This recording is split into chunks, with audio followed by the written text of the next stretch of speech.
जो student academic में है उनको आप क्या सजेस्ट करेंगे इंग्लिश के रिगार्डिंग, और जो कंपटीशन की तैयारी करना चाह रहे हैं उनको क्या सजेस्ट करेंगे, किस तरीके से उनको प्रिपरेशन करना चाहिए किसी भी कॉम्पिटिटिव एग्जाम? जैसे कॉम्पिटिटिव एग्जाम में हम बताएं तो जब कोई भी स्टूडेंट ज्वाइन करता है कॉम्पिटिटिव क्लासेस तो उसे लगता है कि मैं कम्प्लीटली पढ़ूंगा, लेकिन वहां पर क्या होता है कि हम थोड़ा सा एडवांस लेके चलते हैं, क्योंकि बहुत ज्यादा जो बेसिक चीजें होती हैं वहां पर डिस्कस करते हैं, लेकिन बहुत ब्रीफली करते हैं क्योंकि इतना टाइम भी नहीं होता है और पूरा कोर्स वहां करना होता है।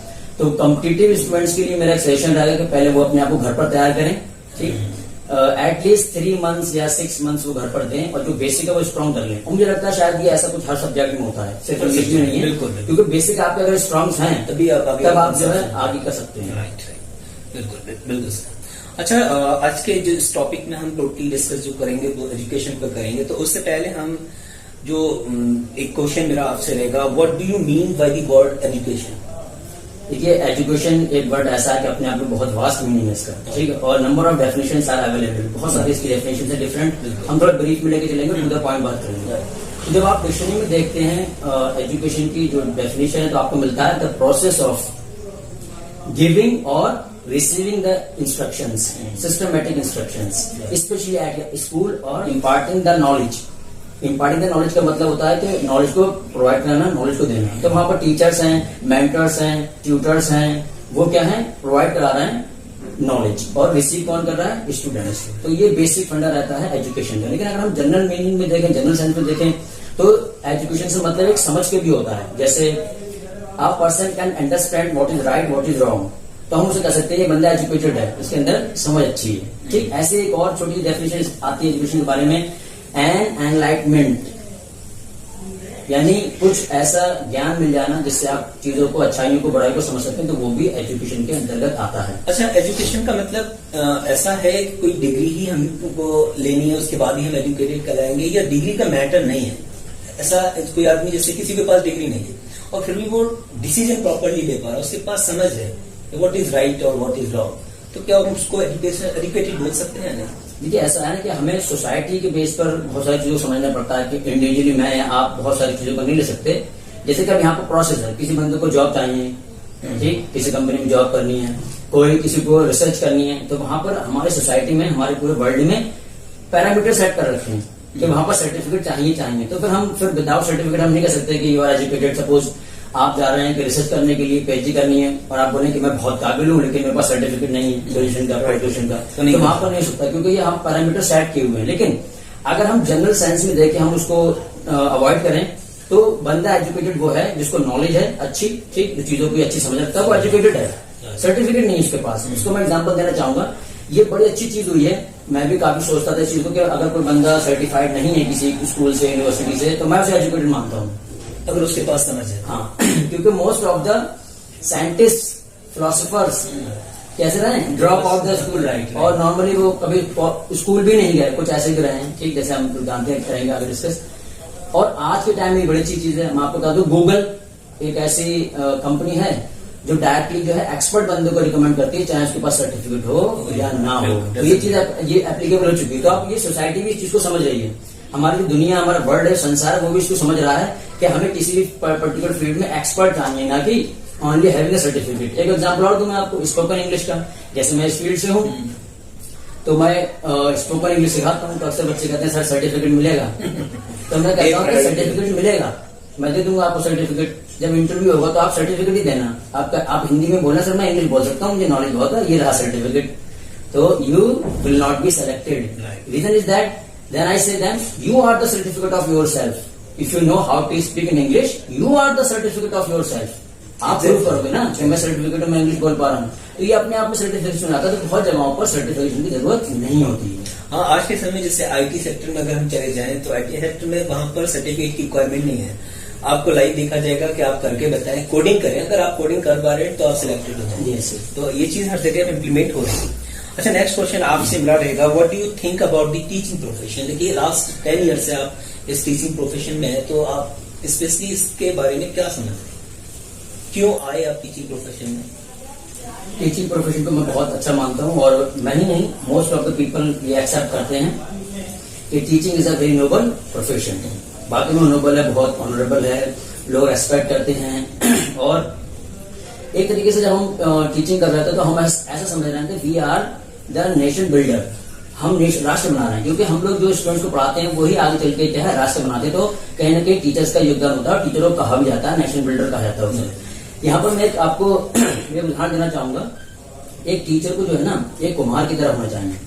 जैसे कुम्हार के पास कच्ची मिट्टी आती है, वो उसको एक अच्छे से रूप में ढालकर उसे कीमती बना देता है, एट्रैक्टिव बना देता है। तो टीचर को भी ऐसा कुछ करना चाहिए, है ना। लेकिन जैसे कि थोड़ा सिस्टम चल रहा है, टीचर इतना मोस्ट ऑफ द टीचर इतने अवेयर नहीं है, वो इतना नहीं कर पा रहा है, वो चीज सही नहीं, क्योंकि टीचर को रेस्पॉन्सिबिलिटी लेना चाहिए। मैं मानता हूँ कि टीचिंग एक बहुत ही रेस्पॉन्सिबल प्रोफेशन है।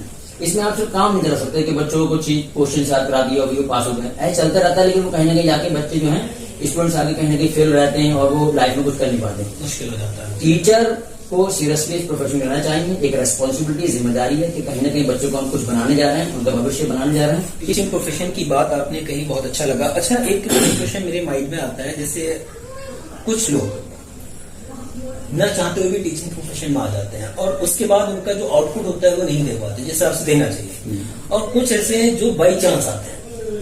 तो उन लोगों को आप क्या सजेस्ट करेंगे? अगर मान लीजिए कोई इंसिडेंटली आ चुका है अगर इस प्रोफेशन में, तो उसको किन किन चीजों में फोकस करना चाहिए जिससे कि क्वालिटी टीचर बने?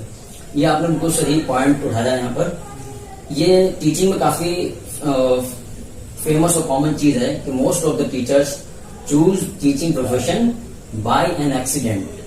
बाय एन एक्सीडेंट का मतलब है कि आ जाते हैं टीचिंग प्रोफेशन में, आना नहीं चाहते थे, लेकिन कहीं ना कहीं वो कंपटीशन की तैयारी कर रहे होते हैं, अच्छी नॉलेज आती है, कहीं पर सिलेक्शन नहीं हुआ, लेकिन वो अपने सब्जेक्ट में एक्सपर्ट हो गए, बढ़िया हो गए, तो वो उसको ज्वाइन कर लेते हैं, ठीक। और काफी टीचर्स ऐसा होता है कि एजुकेशन के साथ साथ वो टीचिंग करते रहते हैं, जब कहीं उनका कहीं सिलेक्शन आता है तो टीचिंग को छोड़ देते हैं, तो ज्यादातर सेकेंडरी प्रोफेशन के तौर पर लेते हैं। लेकिन मैं अपने बारे में बताऊं, जो बेहतर है टीचिंग प्रोफेशन के लिए वो ये है कि बाय चॉइस आना चाहिए, किसी भी प्रोफेशन में बाय चॉइस आना चाहिए। इसका मतलब ये है कि यू हैव इंटरेस्ट, और if you have interest you can do much better, because अगर हम किसी फील्ड में इंटरेस्ट रखते हैं तो हम बहुत ही बेहतर कर सकते हैं। बिल्कुल। मैंने MA इंग्लिश किया ताकि मैं अपने आप को कंप्लीटली सेटिस्फाई कर पाऊँ, सर्टिफाइड कर पाऊँ, और वहां पर मैं फर्स्ट क्लास रहा हूँ, अच्छा रहा है मेरा MA। तो फिर मैंने उसके बाद ज्वाइन किया, और ज्वाइन करने के बाद मैंने दिल्ली पढ़ाया, डायरेक्टली दिल्ली उन्होंने भेजा मुझे महिंद्रा में, देन मुरादाबाद, और उसके बाद फिर लखनऊ। तो काफी अच्छा एक्सपीरियंस है। मैं मानता हूँ कि सबसे बड़ा अचीवमेंट इसमें क्या होता है, जो स्टूडेंट्स होते हैं ना उनका पॉजिटिव रेस्पॉन्स, कि वो बहुत बढ़िया फील करते हैं। सबसे बढ़िया अचीवमेंट ये टीचर के लिए होता है, और वो मैंने बाकायदा रिसीव किया है टाइम टू टाइम, और मुझे काफी अच्छा रहा इसमें। अच्छा, इसमें एक चीज आती है, जैसे आपको एकेडमिक का एक्सपीरियंस है और कॉम्पिटिटिव एग्जाम की तैयारी भी आपने कराई है, तो बच्चों को आप किस तरीके से हैंडल करते थे, या कोई टीचर का अगर क्वेश्चन आपसे हो कि बच्चों को जो नॉटी जिसको बोल सकते हैं, वो डिफिकल्ट स्टूडेंट है, समझना मुश्किल है, उनको कैसे हैंडल किया जाए? ये काफी अहम क्वेश्चन है एक टीचर के लिए, क्योंकि टीचर के लिए सबसे ज्यादा वैसे ही स्टूडेंट को हैंडल करना इम्पोर्टेंट, जैसे आप बता रहे हैं, ठीक है। यानी जैसे पढ़ना नहीं चाहते हैं, जो पढ़ना चाहता है वो तो इजी या है, खुद तो पढ़ना नहीं चाहते हैं, क्लास में दूसरों को भी नहीं पढ़ने देते हैं, तो एक टीचर को सबसे ज्यादा उन्हें फोकस करना होता है, क्योंकि वो क्लास का माहौल भी खराब करते हैं, ठीक। और एक बात और भी आती है कि अगर एक टीचर उन बच्चों को नहीं पढ़ा पाता है तो फिर वो मैं मानता हूँ वो टीचर नहीं है। टीचर की सबसे मेन रेस्पॉन्सिबिलिटी है ऐसे बच्चों को पढ़ाना they are not interested in learning, जो एक्चुअली में लर्निंग में इंटरेस्टेड नहीं, उनको पढ़ाना ही सही मानने में टीचर। इंग्लिश एक ऐसा सब्जेक्ट है कि most of the students don't have interest in learning English. Reason काफी रूखा है, आसपास हमारा इन्वॉल्वमेंट नहीं है इसको लेकर इतना, और क्योंकि उसमें बहुत सारी चीजें रहती है, एक्सेप्शन थोड़ा बहुत आपके जने में अक्सर के बच्चे कहते हैं सर इंग्लिश लैंग्वेज में एक्सेप्शन होते हैं। एक्चुअली होता क्या, ना तो उन्हें सही से इंग्लिश को पढ़ाया गया होता है, ना उन्होंने खुद पढ़ा होता है, तो चीजों को एक्सेप्शन ले जाते हैं। आई थिंक जहां तक मेरा मानना है सर, इसमें इंग्लिश को एज अ सब्जेक्ट पढ़ाया जाता है, न कि एज अ लैंग्वेज। यस, ये बड़ी मुश्किल चीज रहती है काफी हद तक क्लास में। एक्चुअली में है क्या, तो वो चीजें बड़ी डिस्कस करने वाली हैं, जैसे कि किसी चीज की आप नींव रख रहे हैं तो नींव आपकी मजबूत होनी चाहिए। लेकिन आजकल हम देखें जो एजुकेशन सिस्टम हमारा है, क्या है कि बच्चों को सर्टेन क्वेश्चन याद करा दिए जाते हैं, ठीक, और वो उसके आंसर लिख देते हैं। तो वहां पर किसी भी लैंग्वेज को ले लीजिए, मैथ्स को ले लीजिए, फिजिक्स को ले लीजिए, बेसिक कहाँ डेवलप हो पाया। जब बेसिक डेवलपमेंट नहीं हो पाया तो फिर आगे इंटरेस्ट नहीं आएगा, तो हम वहीं पर आते हैं, ठीक है। स्टूडेंट जो इंटरेस्ट नहीं ले पाते हैं, मैंने काफी एनालाइज किया, तो वहां पर एक चीज निकल कर आती है कि उनके बेसिक्स क्लियर नहीं है, उनके फंडामेंटल्स क्लियर नहीं है। अगर उनके फंडामेंटल्स क्लियर हो जाएं तो इंटरेस्ट क्लियर हो जाएगा, और एक बार इंटरेस्ट क्लियर हो गया तो automatically they will learn not only English but also every subject वो लर्न करेंगे। क्योंकि एक एक पॉइंट होता है कि वहां बच्चा पहुंच जाए, उतना अचीव कर ले कि उसकी चीजों को समझ में आने लगे, तो फिर वो आगे निकल जाता है। वो सेल्फ स्टडी भी करना शुरू तो कर देता है। इसमें जो आपने पूछा कि सर आप कैसे हैंडल करते थे, सबसे बेस्ट मुझे जो तरीका लगा इसके अंदर, मैं उन बच्चों को पर्सनली आफ्टर क्लास मिलने के लिए बुलाया करता था। ठीक, कि आप क्लास के बाद मिलो। ठीक, हम उसको मिलते थे, बाकायदा उसको क्वेश्चन पूछकर उसे एनालाइज करते थे, उसका लेवल क्या है, क्योंकि without judging the level we can not suggest anything. हम उसे सजेस्ट नहीं कर सकते, तो पहले उसका लेवल देखते थे क्या लेवल है, फिर लेवल को समझने के बाद फिर हम उसे पूरा प्लान दिया करते थे कि भाई तुम्हारा ये प्लान है कि इतने दिन तो तुम्हें ये पढ़ना है, फिर ये पढ़ना है, फिर ये पढ़ना है, और कोई दिक्कत आए तो ये रहा मेरा नंबर, आप मुझसे पूछ सकते हो, क्लास में आते ही हो और चीजों को डिस्कस कर सकते हो। और हमेशा ऐसे टाइम पे बच्चों को गाइड करना, तो तुम्हें जल्दी करना है, बेसिक इतना टाइम नहीं है, क्योंकि 4 to 6 मंथ तो प्रिपरेशन होती है कंपटीशन की, एसएससी की मान लीजिए, एसएससी बैंक की, और जो बेसिक उनको छूटा हुआ तो उन्हें क्या है जल्द से प्रिपेयर करने के लिए कहा जाता था। तब जब वो उनका प्रिपेयर हो गया तब फिर उनको क्लासरूम की जो स्टडी वो समझ में आती थी। ठीक, मेरे लिए चैलेंज था, जो बच्चा अगर इंटरेस्टेड नहीं है, मेरे लिए चैलेंज था, मुझे उसे पढ़ाना था, और यही मेरा अब तक का लाइफ का सबसे बड़ा अचीवमेंट है कि मैंने उन बच्चों को पढ़ा दिया जो कभी भी इंटरेस्टेड नहीं थे। और उनके आप सुनेंगे, मैंने सुने शब्द में क्या, वो मुझसे कहते सर आज पहली बार हमें इंग्लिश समझ आई है। तो मुझे लगता है ये सबसे बड़ा अचीवमेंट है। बिल्कुल। अच्छा सर, इसमें क्या होता है, प्रॉब्लम कभी कभी क्या होती है, कुछ ऐसे स्टूडेंट हैं जो पढ़ना ही नहीं चाहते, क्लास में आना है, उनको सिर्फ पेरेंट्स ने बोल दिया बेटा आपको ये इस चीज की तैयारी करना है, ये करना है, उनको आके क्लास में बैठना है, बस पढ़ना ही नहीं है। तो उन बच्चों को कैसे मोटिवेट करेंगे एज अ टीचर, या कैसे करते हैं? हाँ, वैसे टीचर के लिए मोटिवेट करना एक बहुत ही इम्पोर्टेंट वर्क का टास्क है उसका, और टीचर को मोटिवेटर होना भी चाहिए।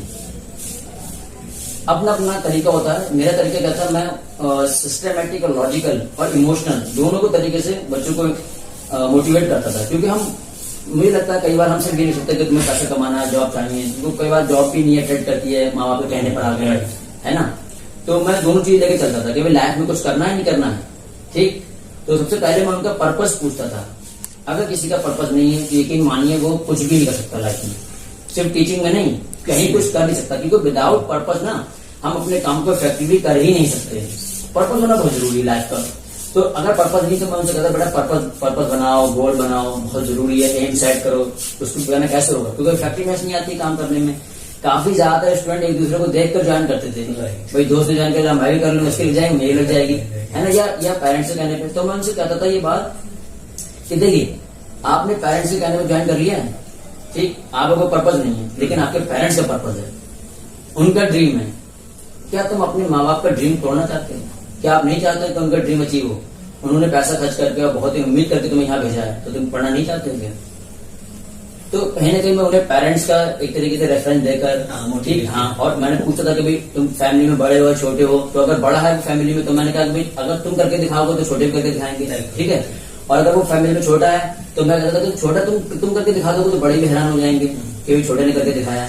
तो कहीं ना कहीं उनको थोड़ा सा इमोशनली भी मैं उनको मोटिवेट किया करता है। टीचर को स्टूडेंट से इमोशनली कनेक्ट होना भी बहुत जरूरी है।